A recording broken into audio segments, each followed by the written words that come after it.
السلام عليكم ورحمة الله وبركاته. كلنتي wacan oo wanaagsan dhamaan inta halkan iga daawanayso waxaan idin leeyahay soo dhawaada. Waxaan ka ambaqaadeynaa casharkeennii shanaad ee wadista taksiga. Casharka shanaad fanqoonis setning sida loogu adeego rakaabka leh baahiyaha gaarka. Waa handicap nooc walba uu yahay. casharkii hore waxaan ku soo qaadanay motande la dhaqanka macaamiisha. maanta waxaan galaynaa mowduuc aad muhiim ugu ah shaqada taksiga. Delproof 1 fanqoonisnet setning waxaa loola jeedaa dadka leh curyaannimo jireed, dhibaato aragga ah, dhibaato maqalka ah, dhibaato socodka ah, baahiyo gaar ah oo caafimaad.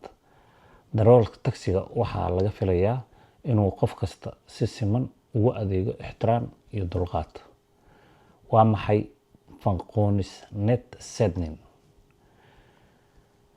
fanqoonisnet setning macnaheedu ma aha qof aan waxba qaban karin. waxay ka dhigan tahay qof u baahan kara caawinaad dheeraad ah si uu ammaan ah ugu gaaro meesha uu u safrayo. tusaale, qof kursi curyaan ku fadhiyo handicapka la yiraahdaa, qof ul isticmaala, qof indhala, qof maqalkiisu hooseeyo, qof da-weyn oo socodku ku adag yahay. dadka markay duqoobaan socodka hata wuu dhibaya. maxaa laga filayaa taxi driverka? darawalka wanaagsan waa inuu dulqaad yeesho, ixtiraam muujiyo, waqti siiya rakaabka, ka caawiyo haddii loo baahdo, hubiyo badbaadada rakaabka, sida loo caawiyo qof socodku adag yahay sida waayeelada. mararka qaarkood rakaabku si tartiib ah ayuu u socdaa sababtoo nin 80 sano ama 100 sano jiro ma laga yaabaa inuu si degdeg ah orod hore ka soo galmay. wax la sameeyaan kuu sheegaya. marka baabuurka meel dhow inaad usoo dhigtid ama jambiga ama maxaa la yirahdaa marshbiyadiga. xitaa marshbiyadiga haddii oo marshbiyadiga baabuurka qofka marshbiyadiga soo saarana la rabaa lugta inuu la geli karo, baabuurka la geli karo. haddii kale way dhibaysaa inuu koro, ama haddii kale gadaal uu galayaa si uu u fariisto.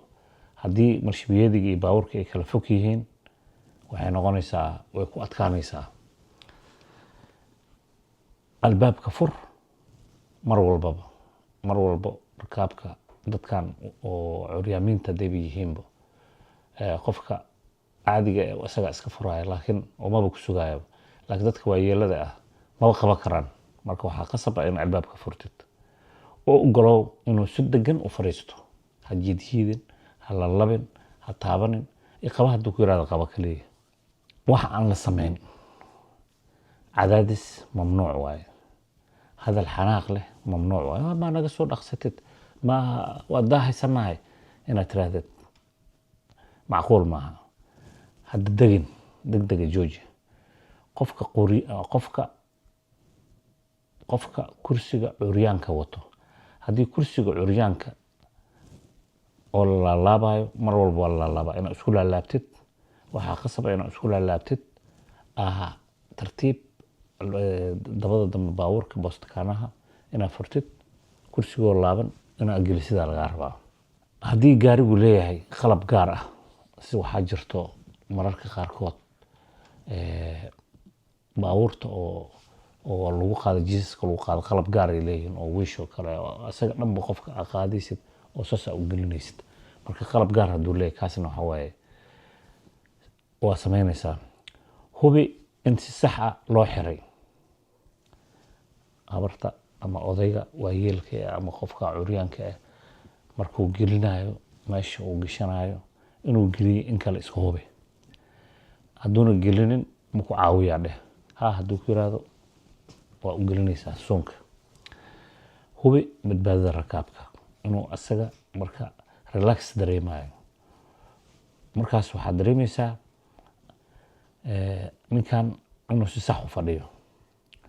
qofka indhaha la maxaa laga rabaa marka qofka aan wax arki karin waxaa muhiim ah u sheeg meesha aad joogto sharax waxa aad samaynayso qofka indhaha la oo u sheegay waxaa leedahay meel bloo soconaa saxmiyaa adresskaas oo soconaa saxmiyaa waxaan rabaa albaabka inaan xiro marka albaabka xiraysa hataa ma oga asiga oo ma huu jeedo waxaa leedahay albaabka xiraa marka albaabka ka furtid waa uu asaga fariisto albaabka xiraa adiga mar walba waxa u sheegaysaa wax walba aad samaynayso waa u sheegaysaa waa dhaqaaqaynaa waa joogsanaynaa xaafadda way dhowdahay intaasoo dhan tusaale waxaad joogaa albaabka hore aan taaganahay aan leedahay asiga marka aan ku dhahayo soo soco ama maxaa leedahay wili waayo ama sax waayo albaabka gaarigu wuxuu ku yaalaa dhinacaaga midig inaad tiraadid waayo mar walba waxaa lagaa rabaa dhanka midigta ee adiga gudaha ku jirta dhanka midigta ah oo dadka marshabiyeediga inaa mar walba baabuurka dhigtaa lagaa rabaa laakiin hadda kahor wiil saaxiibkaya waxaa ku dhacay wuxuu sameeyey qof indhala ma akrinin waxa u qorana ma akrinin marka laakiin meesha message lagu soo qoraa waxaa lagu leeyahay qof indhala aad soo qaadaysaa caawinooda kaaga baahan yahay qofkii ma iska akrinin meesha laga qaadayo meesha laga geenayo kaliya fiiriyey jidka meesha barshibiyadiga maahan dhinaca kale oo istaagay wuxuu yidhi soo soco qofkaas indhaha la ma baabuuro iska fiiriyaa maba loogu talagelinba adiga waxaa lagaa rabaa address to address iyo meesha aad ka qaadaysid waa kaantiga ama maxaa la yidhahdaa meesha geeska oo marshibiyadiga saa ka qaadaysaa waa dhigaysaa tartiib uu ku imaanayaa waxaa kaloo mamnuuc ah inaad qofka taabatid waxaa leedahay ma ku caawiyaa gacanta saasoo leedahay meeshaanoo gacanta soo geshanaa sida qof saaxiibtiis soo wadaa camal hay gacantaan ma qabsanayaan leedahay ha hadduu ku yiraahdo gacanta dhag ugu dhigaysaa gacanta inta saas soo geshanaa gacantaa ku hogaaminaya waxaa leedahay meeshaan albaabkii waaye albaabkii oo furanaa u geynaysaa gacantaa u saare tartiib asaa galaya markaas laakiin inaad taabatid asoona ku ogeyn qalad waayo kuwa dhagaha la markaa meesha tagtid ha wacin haddaa wacdi maba ku maqlaayo mogtahay marka waxaa wanaagsan inaad sms qortid aad tirahdid yo ifraame ama waan joogaa meeshaan joogaa haddii qofku uu si fiican u maqli waayo si cad kuwa waxaa jira dhaga jigo si cad u hadal wejigaaga u jeedi isticmaal qoraal haddii loo baahdo isticmaal tilmaamo fudud ada qof oo af aqoon shiinays ku hadlaya haddaa aragtid saa ula hadli lahayd camal ula hadal gacnaha kaa hadal qaylo mamnuuc qaylada ma hagaajiso maqalka caruurta leh baahiyaha gaarka mararka qaarkood waalid ayaa la safri kara caruurta leh baahiyaha gaarka ama qof shaqaale ah marka mar walba waa inaad ku xisaabsantaa hal qofooda laysoo diray hal cunugaa laysoo diriyay maaha dadka waayeelada ah ama dadka curyaanka waxaa laga yaabaa inuu dad la socdo marka hala yaabeen adiga darwal ahaan waa inaad dulqaad yeelataa dejisaa xaaladda oo ogolaaw waalidka inuu maamulo xaaladda asiga wax kasta inuu bahalka xiro waxa dhan inuu sameeyo xeerka dahabiga ah oo aad ku fiican gold waaye ha u malayn qofka wax uu u baahan yahay adiga waxa u malaysid qofka in la riixo in la taabto in la jiido in la caawiyo saas ha u malaynin weydii ku caawiyaa dheh qofaan ku dhihin caawi inaa caawisid qalad waayo tusaale ma jiraan wax aan kaa caawin karo aad leedahay waxaan kaa caawin karo maku caawiyaa waxaan kaa caawiyaa intaasaa leedahay ama sidee kuugu fududayn karaa safarka tani waa habka ugu xirfadda badan waxaan soo qaadanaynaa marka qaladaadka ugu waaweyn khaladka koowaad inaad qofka ula hasho sidii ilmo yar sida yastin camal sida inuu wax ogeyn camal qof kasta wuxuu mudan yahay ixtiraam mar walba ixtiraam laga rabaa qaladka labaad inaad degdegsiiso qofka sokor oo dhaxana degdegsiina qalad waay dadka qaar waxay u baahan yihiin waqti dheeraad ah in waqti dheeraad ah siisid qaladka saddexaad inaad caawiso bixiso adigoon ogolaasho weydiin. qalad waayo inaad caawiso bixiso adigoon ogolaasho weydiin. qalad waayo, iska ilaali. marka hore iska weydiiya adiga. qaladka afraad inaad muujiso xanaaq. tani waxay dhaawacaysaa kalsoonida rakaabka. tusaale nolosha dhabta ah, ka soo qaad waxaad qaaday qof waayeel ah oo ul wata, oday 80 jir ah, habar 90 jir ama 80 jir ah. wuxuu qaadanayaa waqti dheer inuu gaarigu soo galo, hataa fadhigii inuu soo fadhiisto. maxaad samaynaysaa marka? waad sugaysaa, albaabka ayaa ka furaysaa, waxaad hubinaysaa inuu si ammaan ah u fadhiistay. kadib hadduu u baahan yahay inaad suunka u xirto, weydii hadduu u baahan yahay. tani waa xirfadnimo.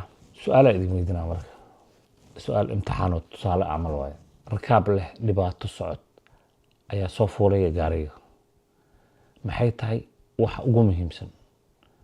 a inaad ku degdegto. b inaad tusto dulqaad iyo badbaado. c inaad iska dhaafto. jawaabta saxda waa bacda.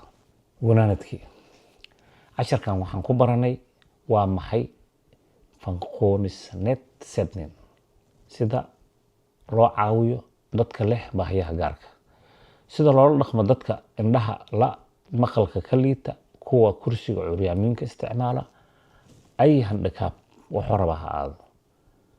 khaladaadka ugu badan intaasba waa soo baranay. maaho xusuusnow, taxi driverka ugu fiican ma aha kan ugu dhaqsaha badan, waa kan qof kasta dareensiiya ammaan, ixtiraam iyo daryeel.